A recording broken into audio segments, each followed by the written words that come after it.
So let's go to Sunday section of the lesson, but I want to go back to this section here that talks about uh, I am a follower, and we are asked to be followers and not fans. So let's look at the idea of fans versus followers. So talking about fans versus followers in the biblical sense, the difference between a fan and a follower is, you know, specifically looking at the relationship with Jesus, right? So here, commitment, lifestyle, depth of relationship, relation to trials, obedience, motivation, and public versus personal life and priorities are some of the basic categories that we can look at the difference between fans and followers in the biblical sense. So, commitment. The fan might admire Jesus but might not be fully committed. The follower is fully committed to living according to his teachings. Let's look at lifestyle. The fan may live according to personal comfort, but the follower surrenders his lifestyle to follow God's will. Depth of relationship. The fan knows about Jesus, but the follower knows Jesus personally through a daily walk and obedience. How do they respond to trials now? So the fan may turn away when things get hard, but the follower endures suffering and trials for the sake of the faith. Obedience.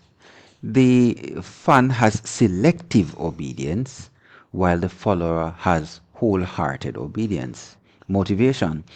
The fan seeks benefits such as blessings and miracles, while the follower seeks transformation and the presence of God. What about their public versus the private life? The fan may act like a Christian in public but live differently in private, while the follower consistently seeks to reflect Christ in all areas of life. And in terms of priority, the fan sees Jesus as an interest or part of life, but for the follower, Jesus is the center and purpose of life. So, a fan admires Jesus and applauds him from a distance, but may not be willing to sacrifice or follow him when it is hard, while a follower surrenders his or her life to Jesus, choosing discipleship, obedience, and transformation, even when it costs something. All right, so that is an interesting dynamic that we need to look at when we look at the title of the lesson. Now, for Sunday section of the lesson, it says that we need to read Romans 12, verses 6 to 7. And that says, we have different gifts according to the grace given to each of us. Right? It says, is your gift prophesying? Then prophesy in accordance with your faith. If it is serving, then serve in accordance. If it is serving, then serve. If it is teaching, then teach. All right, so what you have been gifted to do, do it. Let's see. Read the Did You Know section of the lesson to learn more about fishing on the Sea of Galilee in Jesus' time.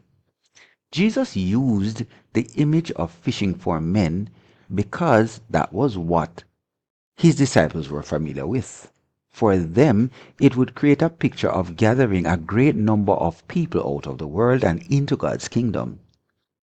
If he had been talking to farmers, he might have invited them to come and harvest human crops to bring them into God's barn. In fact, he used this kind of imagery in several of his parables.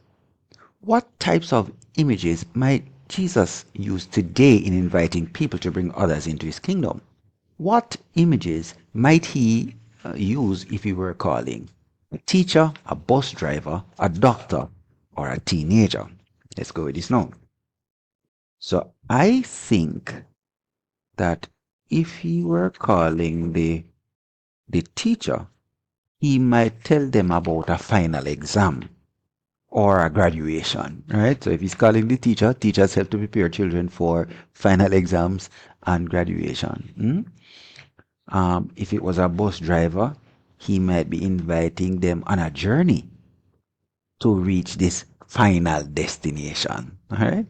A doctor, he might be, you know, encouraging him to help others around to heal from the disease of sin. Right. And a teenager might ask that particular person to use their energy and youth to help others around them to enter the kingdom. Right. What talents and abilities has God given you to help to spread the gospel? And we can think about that in terms of the opportunities we have or status, right? Some people, have more influence than others, or voice, right? So all of those things can be used to help to spread the gospel. Let's continue this in the chat.